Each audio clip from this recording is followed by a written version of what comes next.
A magia da vida. Na RCM.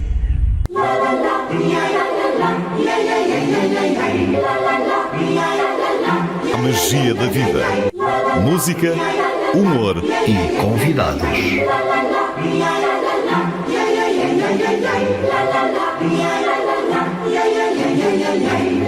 Descubra a magia da vida com Nuno André. Hélder Martins, fundador do jornal O Ericeira e um homem sempre ligado à comunicação, aliás, daquilo que estive a ler e a ver sobre o seu percurso de vida. Eu acho que foram muito poucas as vezes, se é que existiram, em que não esteve ligado à comunicação. Hélder. É verdade. Desde sempre. Praticamente desde que nasci.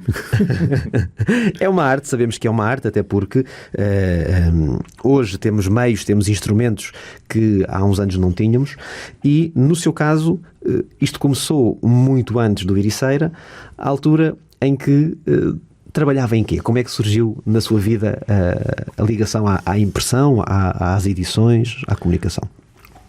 Eu fui criado com um tio meu, que eu considero, e muita gente considera também, um dos melhores caricaturistas do mundo, que assinava por Martins, assinava por Marte, e foi ele que deu, digamos, a figuração completa do jornal A Bola. Ele é que fazia, no fim da sua carreira, os títulos todos do jornal A Bola. E até à ida para a tropa, ele foi sempre, digamos, o meu mentor, porque o meu pai trabalhava praticamente dia e de noite e vivia sempre com ele, ajudava-o a pintar, ajudava-o a desenhar e, portanto, foi o meu mestre.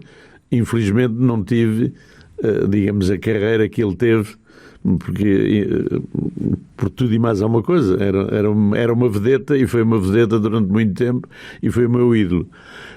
Morreu cedo, não deixou a obra que poderia deixar, mas dei eu os primeiros passos com a ajuda dele entre as tintas e os pincéis. Estamos a falar numa fase em que tinha mais ou menos que idade? Fui até a ir para a escola primária. Depois da escola primária comecei logo a fazer desenhos. O meu primeiro jornal a quem eu fiz desenhos, talvez até esteja a ouvir, o João Vieira, foi para o jornal Ecos de Belém. Eu fazia anedotas e eles davam-me como pagamento bilhetes para o cinema, que eram os chamados bilhetes de imprensa, em que se pagava só o selo, e portanto aqueles cinemas daquela região eu ia a todas. E é a partir daí que tem então contacto com a imprensa, pode-se assim? Exatamente. Quer dizer, a partir daí eu gostei sempre de trabalhar em equipa. Mesmo muito novo, com 14, 15 anos, já tinha uma equipa para fazer isto ou aquilo. Como estava ali, nessa altura, a viver muito perto da Feira das Indústrias, fizemos logo uma equipa para dar apoio aos stands que se faziam na Feira das Indústrias. Portanto, com 14, 15 anos e já a liderar, pode-se dizer que é aquilo que é o líder nato. Nasceu líder, não se formou líder. Não é uma questão de líder, é uma questão de trabalhar em equipa, que é fundamental. Quando se faz alguma coisa e que sai fora da normalidade, nunca é sozinho, é muito difícil ser sozinho. Há necessidade de ter vários colaboradores. No caso concreto, foi para fazer stands na Feira das Indústrias. Eu tinha um jovem, também como eu na altura, em que desenhava com um pincel e com uma régua, fazia linhas que nunca mais acabavam, tão direitinhas como se fosse com tira-linhas. Portanto, eu não era capaz de fazer aquilo e ele era capaz. Portanto, completávamos, tínhamos uma equipa que nos completava e fomos crescendo assim. É evidente, para fazer estas coisas todas, alguma coisa ia ficando para trás, que era o liceu, e de vez em quando era chamada à pedra pelo meu pai, e uma vez por castigo eu chumbei no exame do 5º ano, no liceu, e ele por castigo pôs-me de um dia para o outro, coisa que hoje era impossível de arranjar emprego, pôs-me a trabalhar na fábrica do açúcar, que é a antiga Sidul. Exatamente, pôs-me a trabalhar num laboratório, que eu não percebia nada de laboratório, e tinha que vestir o fato de macaco, entrar às 8 da manhã e sair às 5 da tarde, e o almoço era exatamente só uma sopa e um quarto de pão escuro. Era uma fábrica inglesa e tinha todo um padrão de vida exatamente muito diferenciado. Eram os operários, os empregados e os administradores. Eu fui para lá e com aquele espírito sempre de criar equipa, passado 2 meses já estava na sala de desenho. e estava na sala de desenho a constituir também uma equipa que foi para fazer a festa de Natal, fizemos os cenários, fizemos aquilo tudo, com uma boa ajuda, que foi sempre meu padrinho, que foi o Visconde da Seca, que na altura era presidente da Câmara de Sintra. Bom, isto dá a ideia que já tinha uma inclinação, um rumo bem traçado, e por mais que o tentasse desviar desse rumo, era impossível. Um mero operário que estaria ali para operar, para fazer qualquer coisa de manual, que é também um trabalho manual, evidentemente, mas para fabricar açúcar, de repente está no meio dos criativos ou como criativo. Não, mas é engraçado porque realmente, quando aparece um puto mais ou menos com a minha idade, 16, 17 anos, e que realmente, digamos que seria o desejo de qualquer operário, o pessoal operariado estava do meu lado, ajudava-me em tudo aquilo que eu quisesse fazer, eles ajudavam-me, era bem visto, era considerado. Na parte dos empregados, como o meu pai era enfermeiro e lidava e conhecia o cu de toda a gente, porque dava injeções, portanto também era mais ou menos considerado. Na parte da administração, fui conquistando a pouco e pouco e conquistei a administração toda. Um era campeão de motonáutica e precisava que eu desenhasse as letras e os logotipos nos barcos. O outro fazia corridas de karts e também precisava que eu fizesse coisas. Eu, nessa altura, comecei logo a trabalhar para o Jornal Motor e todos eles queriam que viessem reportagens no Jornal Motor e no Diário de Lisboa de coisas que eles faziam. Portanto, eu automaticamente comecei também a ser bem visto para a administração. Como piada, posso dizer, almoçava no refeitório dos operários. Uma sopa, que eu sempre gostei daquela sopa, que era aquela sopa de pôr a colher em pé. Ia aos empregados, comia a sobremesa e bebia o café juntamente com o meu pai. E depois ia para os administradores e bebia uma bebidazinha, um whiskyzinho e um charuto. E logo a partir daí. Portanto, lidava com toda a gente, porque também, se me despedissem, eu ficava muito satisfeito, porque estava lá contrariado. Por outro lado, granjeei muita amizade com toda a gente, desde os mais pequeninos aos maiores, digamos, da indústria, e fiz grandes amizades. O Visconde da Seca foi realmente um homem que me ajudou bastante, viu que eu tinha habilidade para os bonecos e convidou-me para ir fazer desenhos que eu nunca tinha feito na minha vida no palácio dele em Sintra, fazer frescos.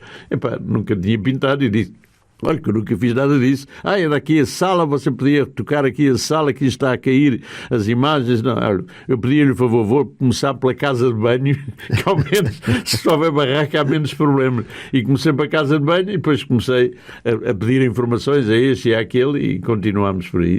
Mas o Hélder... Provei muitas sopas, naturalmente. Também. Isto é assim, quando eu fui para António Arroio e fui por Quis, e já ia como aluno avançado, na medida que não tinha logo as disciplinas todas que tinha no primeiro, no segundo ano, etc., como já vinha do liceu, estava à frente. O que é que acontece? Sobretudo, a António Arroio dá-nos a possibilidade, naquela altura, de quase ser uma agência de trabalho. Quer dizer, os colegas, uns para os outros, arranjam: queres trabalhar para ali, queres trabalhar para aqui, sobretudo agências de publicidade. Eu nunca gostei muito das agências de publicidade porque é quase como a tropa ou quase como um seminário. Tipo, começa de padre e vai subindo de categoria ou é sargento e para chegar a tenente-coronel nunca mais lá chega. Portanto, numa agência de publicidade normalmente começa como arte finalista, depois passa para chegar a criativo ou diretor criativo demora uma série de anos. É exatamente como numa vida militar. De maneira que optei sempre por ser freelancer e nunca fiquei agarrado a coisa nenhuma, embora, como passava muitas vezes naquela zona das Amoreiras, estavam a fazer o centro comercial e estava do outro lado a construir um edifício grande que era a Philips. E eu passava ali muitas vezes e disse: ainda gostava de vir trabalhar para aqui. Então, mas são sempre coisas que na minha vida nunca houve. Houve esforço, naturalmente, houve bater às portas certas e outras incertas, mas não, as coisas foram acontecendo por cadências e por tempos e acabamos por, sem querer, atingir objetivos, às vezes não com aquele esforço que nós pensávamos, mas por coincidências que a vida nos traz No caso da Philips, acabou por encontrar lá alguém que mudou também a sua vida. É verdade, também ajudou. Foi das coisas melhores que apareceram na vida, foi a minha mulher e foram os meus filhos, foram as obras de arte que foram feitas. Neste caso estamos a falar da Isabel Oliveira, atual diretora do jornal do Ericeira, que quando o conheceu era uma jovem, uma verdadeira jovem, não é? Exatamente. Muito mais jovem. Mas de qualquer modo, a ideia de ir para a Philips foi sempre uma ideia que era uma empresa muito grande, multinacional, onde havia muito para praticar e aprender e tudo. E eu trabalhava como freelancer para uma firma chamada Corel. Nunca pensei na minha vida que pertencesse à Philips. Na verdade, a Corel apresentava os produtos da Philips, mas que eram do ano passado da Philips. Portanto, aquilo que não vendiam como Philips eram vendidos na Corel no outro ano com uma etiqueta que era Radiola, que era Routon e que tinha outras marcas. Portanto, eu fazia esses catálogos. As chamadas marcas brancas, mais ou menos, será isto? Uma espécie de marca branca que é o mesmo produto, eu nunca cheguei a perceber que aquilo era da Philips. Nunca me disseram, também nunca perguntei. Só um dia, que era o Sr. Vansan, que era administrador e com quem eu trabalhava com alguma intimidade, faleceu, morreu afogado para salvar uns sobrinhos, e eu fui lá à firma e disseram, isto agora é difícil, vem agora outro administrador e não sei o quê. E quando eu lá fui para falar com o administrador, ele disse, você gostava de ir trabalhar para a Philips? Eu estava há dias de sair da tropa, não estava nada a contar com aquilo, e disse, mas para vir trabalhar para aqui tem que ser, sabem que eu venho da Philips e isto é a escola da Philips. Portanto, se você quiser, eu marco-lhe já uma entrevista para você ir à Philips. Foi assim que eu fui convidado para ir para a Philips. Portanto, andou sempre ali a saltitar entre o trabalho fora da lógica da comunicação social, dos jornais, das revistas, mas sempre com um olhar debruçado sobre essa área, porque na verdade, entretanto, mesmo quando esteve na tropa, teve o contacto com a Crónica Feminina, aliás, uma revista de grande sucesso, e para quem eventualmente não se lembre do que era a Crónica Feminina, de uma forma assim redutora, estamos a falar de os primórdios das revistas como hoje conhecemos a Maria, não é? Porque aliás depois surge, a certa altura existem ao mesmo tempo, outra grande aventura. Mas esse lado humorístico, de caricatura do seu tio, também ficou marcado, não é? Também ficou por marcar. Quer dizer, apesar de trabalhar em publicidade, nunca deixei de trabalhar na imprensa. Quer dizer, era sempre paralelo. Portanto, nesta altura, quando fui para a tropa, sem querer, eu já desenhava uma coluna no Diário Popular, que era o jornal com a maior tiragem na altura. Eu tinha uma tira com anedotas e semanalmente no suplemento A Volta ao Mundo do Diário Popular. E quando fui para a tropa, chamou logo a atenção e, quem é que tem dinheiro para pagar uma casa para a malta dormir agora aqui? Quer dizer, eu fui para Tavira e depois para fazer a especialidade tinha que ser feita aqui na zona que fui para os serviços cartográficos. Aí nos serviços cartográficos estava a elite, desde o Carlos Cruz, o Júlio Isidro, o capitão Batista Rosa, que era o diretor da revista Plateia e era um dos proprietários da Agência Portuguesa de Revistas. Portanto, foi daí que veio a aproximação para depois ficar na Crónica Feminina. Portanto, há sempre uma mistura destas situações e do degrau que nós vamos subir na vida, que demoram muito tempo e agora aqui em minutos parece que foi tudo uma grande aventura, que não houve lágrimas, nem houve esforço, nem houve nada, mas não é só assim. E é evidente que Mafra também nunca ficou fora deste esquema, porque a minha mãe era de Mafra, não? E a minha família, a maioria, estava na Ericeira. Eu, portanto, vivia também aqui, os meus conselhos, quando fui para a tropa, para a vida militar, a minha mãe sabia mais de tropa, se calhar com o capitão lá da área, de maneira que foi alicerçada sempre aqui em Mafra e da Ericeira. Aventuras atrás de aventuras é a história de Hélder Martins e claro está, isto para percebermos o contexto, até porque agora quase em tom de brincadeira, mas dizia que esse tom humorístico e de caricatura marcou e pautou a sua vida, o que faz com que muitas vezes também nos seus textos que tem publicado através do Ericeira, haja sempre alguma ponta de ironia. Tem que ser. Que nem toda a gente às vezes compreende, não é? Às vezes não às vezes levam mas... a sério, demasiado a sério, outras vezes levam demasiado a brincar. Se a gente não se ria, é uma gaita. Quer dizer, há pessoas que têm... Eu, por exemplo, se calhar estou aqui a perder-me porque não tenho o dom de falar, a verve. Ninguém diria. O Presidente da Câmara, não é? Como tem o nosso amigo Nunes Forte. É naturalmente que são coisas também que se praticam e que se nascem. Eu estive sempre nos bastidores, não era eu que apresentava o que quer que fosse. Salvo na altura que era preciso ir bater à porta. Eu fui a bater à porta dos grandes jornais, das revistas e tudo, mas como também já andava na António Arroio, eram os professores também que chamavam para fazer isto e aquilo. Portanto, quando foi o lançamento do Diário de Lisboa, o primeiro jornal em offset, eu estava lá. Quando foi o lançamento do Expresso, eu estava lá. Quando foi o lançamento do primeiro jornal a cores, eu fui convidado para isso. Inclusive, fui convidado com 2 agentes da PIDE, um de cada lado. De maneira que fui fazer o jornal A Época a cores. Quando eu voltei para a fila, estava a gente perguntar: mas tu foste preso e tal, foste preso. Assim, ainda não foi deste. Portanto, não é fácil isto. Ecos de Belém, Jornal Motor, Diário de Lisboa, Diário Popular, Época Volante, Crónica Feminina, Telesemana, e podíamos continuar aqui a dizer... O jornal, para mim, a seguir ao 25 de Abril, o melhor foi realmente Todos Querem a Xuxa, e foi o jornal A Xuxa, que foi o jornal humorístico, em que consegui ter a maior colaboração de todos os tempos com os melhores humoristas portugueses, que colaboraram todos no jornal A Xuxa. Portanto, isto foi sempre a crescer até chegarmos ao Ericeira. Enfim, a vida é feita de tantos instantes e tantos momentos. O que é certo é que neste momento o Hélder, com 77, dia 9 de novembro, 77 anos, tem tanto para contar e partilhar. Estávamos então a dizer que depois de toda esta panóplia de participações em jornais e revistas, seja locais ou nacionais, o que é certo é que o Hélder esteve sempre ligado à imprensa, o que fez com que aqui em Mafra tivesse fundado o jornal O Ericeira.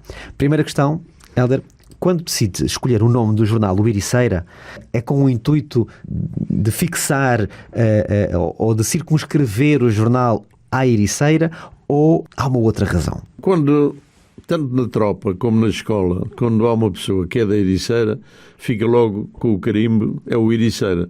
Portanto, de uma maneira geral, arranja-se logo um cognome assim rápido, e o Ericeira é considerado, e até há muita gente que pensa que há uma rua chamada O Ericeira por causa do jornal, mas não era uma pessoa que se chamava o Ericeira.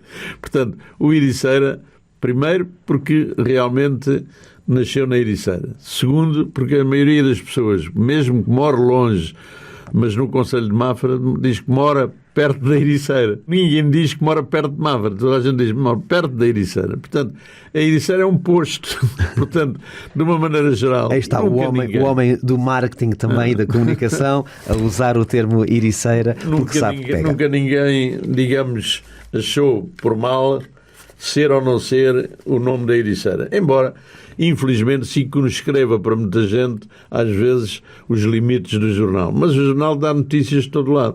E, desde sempre, fez muitos quilómetros para ir a um almoço, a um jantar, a uma festa, nos mais diferentes sítios do Conselho de Mafra. A verdade é que a comunicação e a política estão sempre lado a lado, e muitas são as vezes em que ou a política não gosta propriamente da comunicação, ou a comunicação parece não gostar da política. Isto às vezes é andar numa espécie de fio da navalha. Como é que tem sido no seu caso? Tem-se mantido sempre um equilíbrio. Acho que tudo tem razão de ser, nós temos razão de ser, a política tem razão de ser, e os partidos também. Convidamos os partidos todos a terem um pequeno espaço no jornal. Começam com algum entusiasmo, passado uns tempos desistem. Portanto, se não há mais espaço para os políticos é porque não querem. De resto, estamos sempre abertos, e não achamos que há partidos maus e partidos bons, são todos bons, todos pretendem fazer o bem, às vezes não conseguem, mas esforçam-se. Existe a obrigação, ou praticamente o dever, e quando sabemos que estamos a falar da comunicação social, claro que há as regras deontológicas que fazem com que o jornalista possa entrar por um certo caminho, tem as suas fontes, tem a obrigação de cumprir para com a verdade. Porém, por vezes nem sempre é fácil conseguir fazer com que os leitores, porque quando escrevemos para os leitores, não escrevemos para agradar aos políticos, não escrevemos para agradar o editor, escrevemos para agradar aos leitores, para que eles sintam que estão esclarecidos, para que eles sintam que estão informados. Nesta luta, não pelas audiências, mas nesta batalha para que se possa promover aquilo que é as edições locais, é uma luta pela qual já está cansado ou ainda continua a acreditar? Eu continuo a acreditar, mas também estou cansado. E tenho passado a bola, como se costuma dizer, a gente mais jovem, gente que queira colaborar, e estamos sempre, todos os dias, a imaginar e a criar situações que levem a que haja mais gente a colaborar connosco. Nós temos cerca de 50 e poucos colaboradores, mas todos eles querem fazer um artigozinho de opinião. Ninguém quer ir fazer uma reportagem a uma procissão, ninguém quer ir fazer uma reportagem a um almoço, a uma festa, seja aquilo que for, ninguém quer. Se fazemos muitas festas é porque é só festas. Se fazemos muitos comentários é porque é só comentário. Nunca há um meio termo. É a célebre história do rapaz, do burro e do avô do idoso. Não? Praticamente. De maneira que não é fácil e cansa, também cansa. Cansa sobretudo quando há mais gente a dizer mal e sobretudo quando nós temos o Jornal Diário no Facebook e o Diário também no site nosso. E as críticas, de uma maneira geral, são tantas, que às vezes criticam-se mais uns aos outros pelas críticas do que propriamente por aquilo que está escrito. Portanto, quer dizer, de uma maneira geral, a gente já não sabe bem aonde é que quer ler a crítica, porque já não há crítica nenhuma. Eles criticam-se uns aos outros. Pois é assim, se a gente consegue ter uma fotografia de um desastre que haja muito sangue, então aquilo salta para milhões. Se a gente está a dar uma coisa que até é vantajoso para todos, passam às dezenas, ninguém quer saber de nada. Quer dizer, acaba por ser um pouco ingrato esta ideia que é ao estilo, vamos aqui referir, Correio da Manhã, não é? Portanto, alguém que ficou sem cabeça, alguém que levou 7 facadas, as pessoas criticam, mas o que é certo é que vem. E é isso que querem. Ou pelo menos aparentemente parece querer. No Brasil, por exemplo, havia um jornal, O Crime, que dizia, um jornal que quando se aperta bem, escorre sangue. É mais ou menos a mesma coisa. Aqui, ou dizer-se que há crise para a venda de jornais, é verdade. Agora, sobretudo porque a maioria das lojas que havia e que eram pontos de vendas desapareceram. Nós tínhamos cerca de 80 pontos de venda só no Concelho de Mafra. Neste momento não chega a 50. Livrarias só há uma. Portanto, quer dizer, há uma série de situações que se tem de criar movimentos novos, porque os supermercados também vendem livros, os supermercados também vendem jornais. É verdade, e recordou agora a Papelaria 77, que ainda bem que fechou, mas voltou a abrir. Hélder, já na fase, ou na reta final da nossa conversa, salientar o quê? Salientar que o jornal O Ericeira é um jornal a cores. É um jornal que sai em papel. Tudo isto traz despesas. É possível continuar a sobreviver depois desta pandemia? Nós temos uma política que é: inventamos situações para fazer suplementos, e os suplementos quase todos são rentáveis. O jornal é a única coisa que é deficitário, porque realmente a despesa da paginação, a despesa do papel e da rotativa leva-nos o dinheiro todo. Agora, ainda por cima, com o aumento dos CTTs, em que o preço de capa vai todo para os Correios, caso haja uma assinatura. Temos estado a aguardar até para ver a concorrência também se aumenta ou não, mas ninguém quer dar o passo à frente e, portanto, temos que ser nós e, infelizmente, tem que ser exatamente para o dobro. Isto é um aumento que não se admite, mas o Governo é que devia legislar sobre os CTTs, porque é um abuso. Porque, quer dizer, o Salazar era o Salazar e não dava nada, oferecia, havia o porto pago. Os jornais não pagavam nada de mandar os jornais, até para cativar o gosto da leitura. Aqui parece que é ao contrário, não querem que ninguém leia, portanto há que aumentar. Há ainda a possibilidade de acompanhar o Ericeira através da internet, em concreto na página do Facebook, o Ericeira. E no ericeironline.pt. Em ambos os casos... Não paga nada. Não paga nada. Tem o serviço informativo, um serviço jornalístico gratuito, não é verdade? E é assegurado por uma grande equipa, no fundo, como disse. Mas não tem o mesmo trabalho e o mesmo material, as mesmas matérias que tem o jornal em papel. Então podemos encontrar o que em cada um dos lados. O jornal em papel tem muitos artigos de opinião que não são publicados nos outros. Tem uma coluna, por exemplo, de uma advogada, tem uma coluna de uma médica do centro de saúde, tem várias rubricas que não têm cabimento no jornal. Por exemplo, o caso da necrologia, as pessoas que morrem.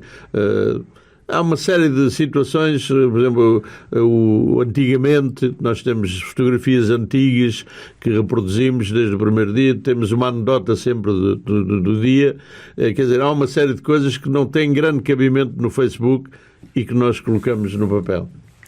Completa-se, pronto. Fazem a síntese daquilo que acontece no Concelho de Mafra, que acontece também na Ericeira.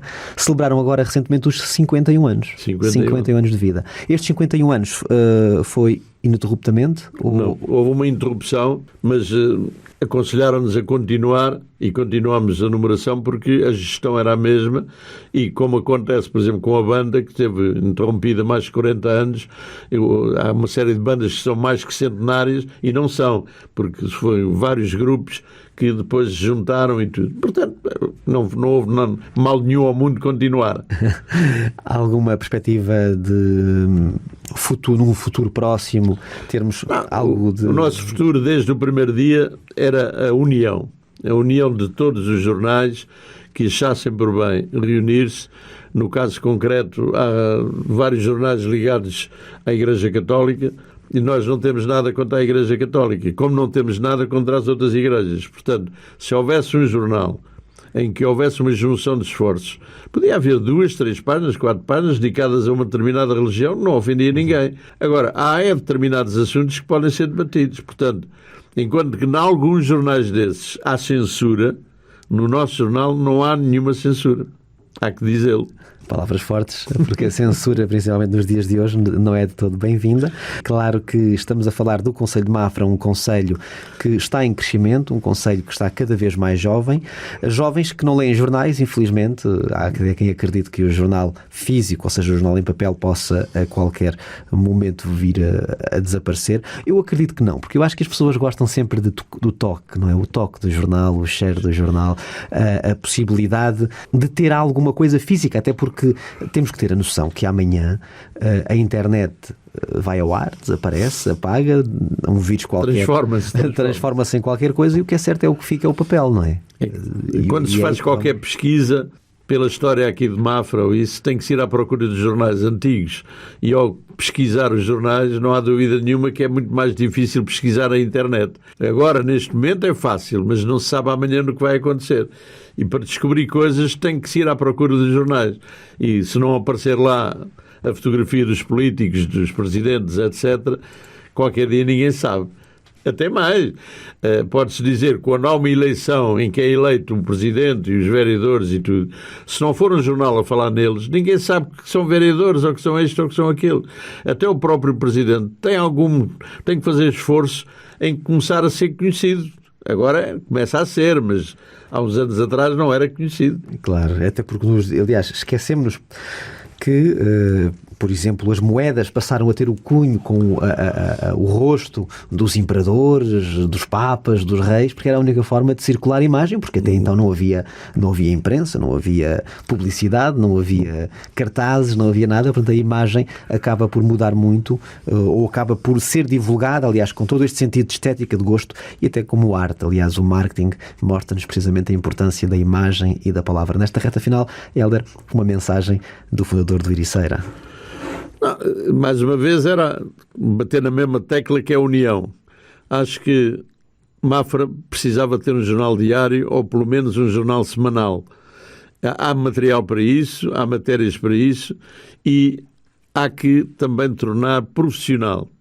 Eu não estou à espera que já sou reformado, mas há muita gente nova que está a acabar cursos superiores e que não têm emprego. E ir para Lisboa, só a despesa de ir para Lisboa, quando há aqui tanta coisa para fazer, como ainda há pouco tempo no almoço nós falámos, que era realmente um centro de conteúdos, fazer aqui conteúdos para todos os jornais e televisões do país e para o estrangeiro, porque não? Mas temos que admitir que juntar esforços, congregar pessoas, misturar egos não é fácil, é um trabalho diário. Aliás, tal como o Papa diz, todos irmãos, sentirmos todos ao mesmo nível, iguais, com as mesmas oportunidades, com os mesmos objetivos, lutando uns pelos outros. Foi a emissão de hoje do nosso programa A Magia da Vida, com o nosso convidado Hélder Martins, um homem da comunicação que passou, vejam bem, pelo Ecos de Belém, Jornal Motor, Diário de Lisboa, Diário Popular, Época, a Xuxa, o Volante, a Crónica Feminina, Telesemana e o Iriceira. A Magia da Vida. Na RCM.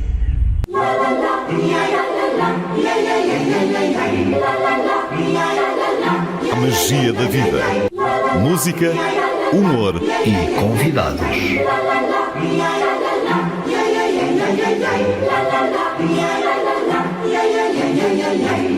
Descubra a magia da vida com Nuno André.